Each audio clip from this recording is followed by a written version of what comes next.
Pimply राज्य में आज राजा भीमदेव ने अपने दरबार में एक वैचारिक सम्मेलन का आयोजन किया था, जिसमें पूरे भारतवर्ष के विद्यालयों के सबसे उत्कृष्ट विद्यार्थी भाग ले रहे थे। भाग ले रहे सभी छात्रों के लिए दान दक्षिणा थी और जीतने वाले उम्मीदवार के लिए थी राजा के मंत्रिमंडल में मंत्री पद की कुर्सी। इस सम्मेलन में तक्षशिला का प्रतिनिधित्व कर रहे थे वहां के सबसे होनहार छात्र चाणक्य। दरबार में राजा के महामंत्री कृष्ण स्वामी सभी प्रतिभागियों से एक एक कर देश के समाज के हित के बारे में प्रश्न पूछ रहे थे, लेकिन अब तक एक भी प्रतिभागी ऐसा नहीं मिला था जो उनके प्रश्नों का संतुष्टिजनक उत्तर दे सके। और अब बारी आई चाणक्य की। उन्होंने राजा और पूरे मंत्रिमंडल को नमन कर अपना परिचय दिया। उसके बाद वो अपनी शिखा की गांठ को कसते हुए आ खड़े हुए राजा के सामने प्रश्नों के उत्तर देने। उनके चेहरे पर एक शालीनता का भाव था। महामंत्री ने चाणक्य से अपना पहला प्रश्न पूछा, सबसे बड़ा शत्रु कौन? चाणक्य मुस्कुराए और बोले, अहंकार। अहंकार से बड़ा और कोई शत्रु नहीं। वहां बैठे मंत्रीगणों ने चाणक्य की प्रशंसा की। कृष्ण स्वामी ने अगला प्रश्न पूछा, सबसे बड़ा धन क्या है? चाणक्य बोले, विद्या। विद्या ही सबसे बड़ा और अनमोल धन है। उत्तर सुन प्रतिभागियों ने तालियां बजानी शुरू कर दी, लेकिन राजा भीमदेव ने उस उत्तर में कोई रुचि नहीं दिखाई। उनके लिए एक राजा के राजकोष का धन ही सबसे बड़ा धन था। प्रश्नों की श्रृंखला को आगे बढ़ाते हुए महामंत्री ने तीसरा प्रश्न पूछा, सबसे बड़ा वीर कौन? चाणक्य का उत्तर था, दानवीर। चाणक्य का यह उत्तर राजा भीमदेव को चुभ गया। उन्हें लगा मानो चाणक्य उनकी संपन्नता, उनकी वीरता का उपहास कर रहा हो। उन्होंने अपने क्रोध को काबू में करने के लिए राज सिंहासन को कस के पकड़ लिया। चाणक्य राजा की भावनाएं भांप गए, लेकिन बगैर किसी चिंता के भाव को उजागर किए खड़े रहे। वहां बैठे प्रतिभागी और मंत्रिमंडल ने जब राजा को देखा तो वो सहम गए। महामंत्री अगला प्रश्न पूछने ही वाले थे कि राजा भीमदेव ने अपने हाथ के इशारे से उन्हें रोक दिया। राजा के चेहरे पर गुस्सा साफ झलक रहा था। उन्होंने भारी आवाज में कहा, इस ब्राह्मण छात्र से अगला प्रश्न हम पूछेंगे। सभा में सन्नाटा छा गया। सब जानते थे कि अब चाणक्य की खैर नहीं, पर चाणक्य शांत मुद्रा में खड़े रहे। तभी राजा ने कठोर स्वर में पूछा, शास्त्र बड़े या राजा? चाणक्य ने विनम्रता के साथ कहा, महाराज की जय हो। शास्त्र ही साम्राज्य की नींव रखते हैं और साम्राज्य राजा की, इसलिए सबसे पहले शास्त्र। यह सुन राजा भीमदेव से रहा नहीं गया और वो अपनी राजगद्दी से उठ भरे दरबार में चिल्लाते हुए बोले, शास्त्र नहीं, एक राजा सबसे बड़ा होता है, मूर्ख। क्या सिखा रहा है तुम्हें तक्षशिला? इतना भी नहीं पता कि अगर राजा नहीं होता तो प्रजा नहीं होती, और बिना प्रजा के तुम्हारे इन शास्त्रों का कोई मोल नहीं है। राजा जितने क्रोध में थे, चाणक्य ने उतने शांत स्वर में कहा, क्षमा कीजिएगा महाराज, लेकिन आप सिर्फ जनता के हैं। जनता है इसलिए आप हैं। यह सुन भीमदेव की आंखें गुस्से में लाल हो गई। उन्होंने तलवार के मूठ पर हाथ रखते हुए कहा, अब तो जैसा साधारण छात्र मुझे बताएगा कि मेरा अस्तित्व सिर्फ प्रजा की वजह से है। अपनी सीमाएं मत भूल, तो खुद एक भिखारी है जो यहां दान लेने आया है। चाणक्य को यह बात चुभ गई। राजा ने सिर्फ उनका ही नहीं बल्कि तक्षशिला का भी अपमान किया था। उन्होंने राजा की ओर देख हाथ जोड़े और उनकी आंखों में आंखें डाल कहा, महाराज, शिक्षा को पूजने वाला छात्र साधारण नहीं होता। वो एक दिन शिक्षक बन निर्माण करता है इस समाज का।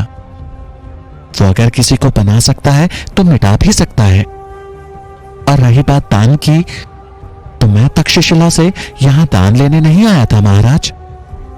मुझे लगा यहां ज्ञान की पूजा होती है, पर मैं गलत था। जहां शास्त्रों का मान नहीं किया जाता, वहां मैं एक क्षण नहीं रुकना चाहता। ऐसा कहते हुए उन्होंने राजा को प्रणाम किया और दरबार से बाहर जाने लगे। उन्हें जाता देख राजा ने अपनी तलवार खींच ली और कहा, तुझे जाने की आज्ञा किसने दी? चाणक्य के कदम वहीं रुक गए और उन्होंने पलटकर अपना शीश झुकाते हुए कहा, क्षमा महाराज, अगर मैंने आपके सम्मान को ठेस पहुंचाई हो। ये एक सम्मेलन है और मैंने बस अपने विचार व्यक्त किए। पूरे दरबार में फिर सन्नाटा छा गया। सबके चेहरे पर हवाइयां उड़ रही थी। राजा भीमदेव का क्रोध 7वें आसमान पर था। वो तलवार उठा जैसे ही चाणक्य की ओर बढ़े तो महामंत्री कृष्ण स्वामी हाथ जोड़ उन्हें रोकते हुए बोले, महाराज क्षमा कर दीजिए इस नादान बालक को। इसे यह पता नहीं है कि ये कहां खड़ा है और क्या कह रहा है। आप दयावान हैं, ब्राह्मणों का आदर करना जानते हैं। आप क्यों एक ब्रह्म हत्या का पाप अपने सर पर ले रहे हैं? इसे क्षमा दान दीजिए महाराज। चाणक्य ने भी राजा और वहां उपस्थित सभी लोगों को नमन किया और राज दरबार छोड़ जाने लगे। उन्होंने जैसे ही मुख्य द्वार की ओर अपने कदम बढ़ाए, महामंत्री ने पीछे से व्यंग करते हुए कहा, एक बात और गांठ बांध लो, अगर यही आचरण रहा तो जिस शिखा का दंभ भर रहे हो, एक दिन ना तो वो रहेगी और ना ही उस शिखा को धारण करने वाला शीश। चाणक्य ने इस अपमान का घूंट स्वाभिमान के साथ पिया और लौट आए तक्षशिला। इस बात को कुछ साल बीत गए। भीमदेव के दरबार से निकाला गया तक्षशिला का यह छात्र आज उसी शिक्षा के मंदिर में आचार्य चाणक्य के नाम से प्रसिद्ध था। आज चाणक्य अपने शिष्यों को राजनीति के बारे में पढ़ा रहे थे कि तभी एक विद्यार्थी ने साहस जुटाते हुए उनसे पूछा, आचार्य, आपको उस दिन राजा भीमदेव से डर नहीं लगा?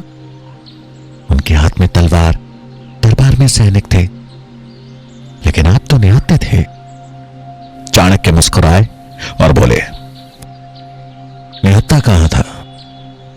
था ना मेरे पास मेरा सबसे बड़ा शस्त्र। यह सुन वहां बैठे शिष्य एक दूसरे का मुंह ताकने लगे। चाणक्य ने उनकी विडंबना भांप ली। बोले, बुद्धि, यही मेरा शस्त्र था और है।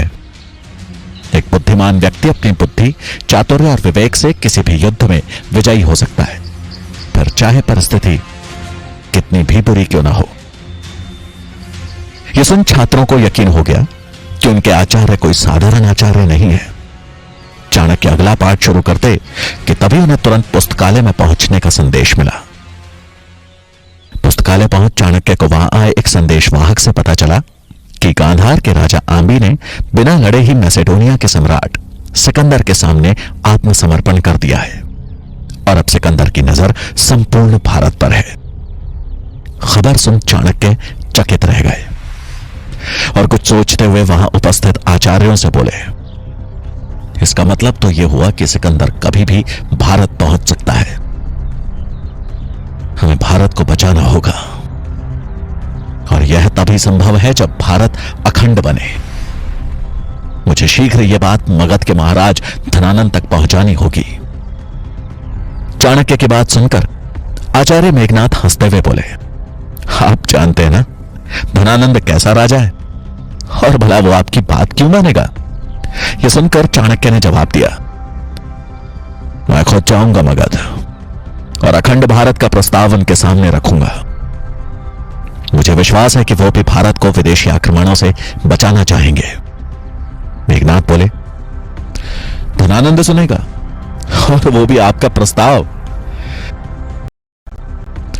धनानंद सुनेगा और वो भी आपका प्रस्ताव?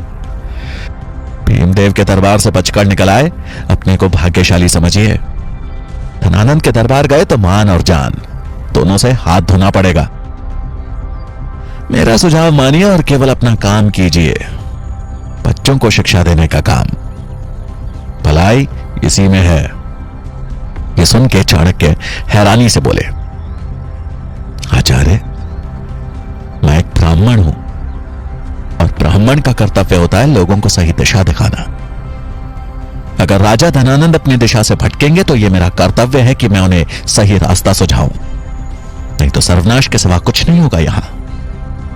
आप अपना कर्तव्य भूल गए हो पर मैं ऐसा नहीं कर सकता। मुझे आज ही मगध के लिए निकलना होगा।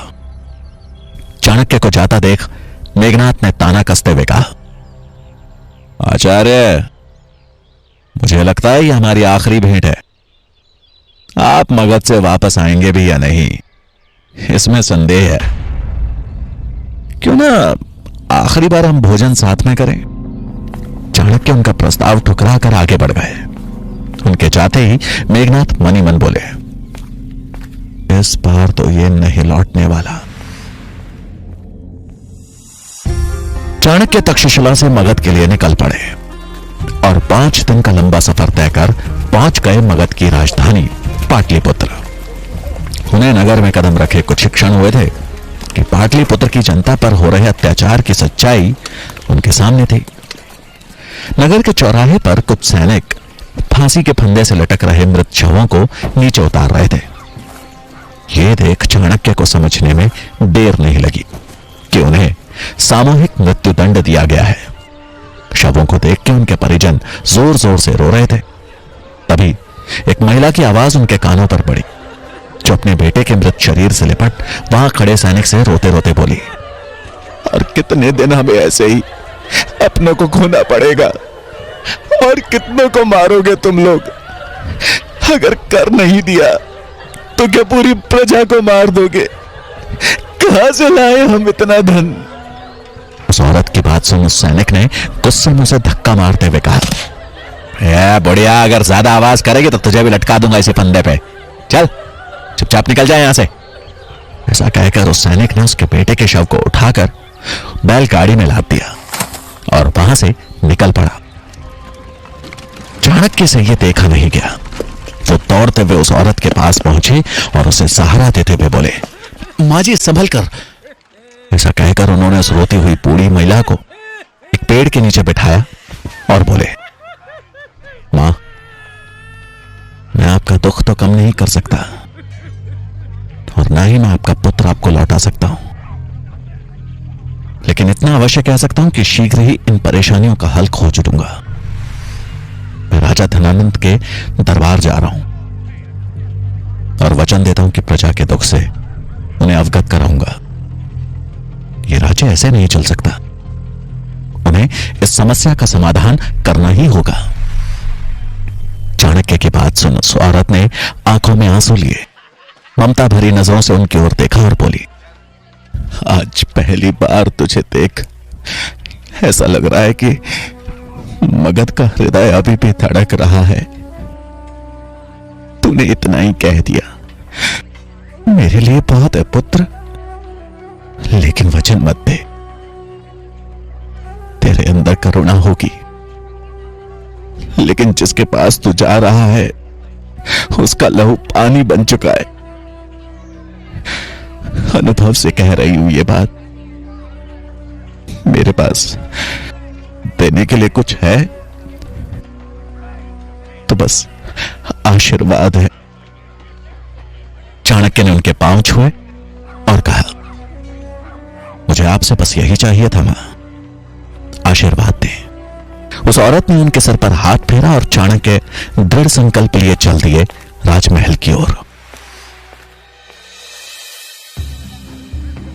चाणक्य जब महल पहुंचे तो द्वार पे खड़े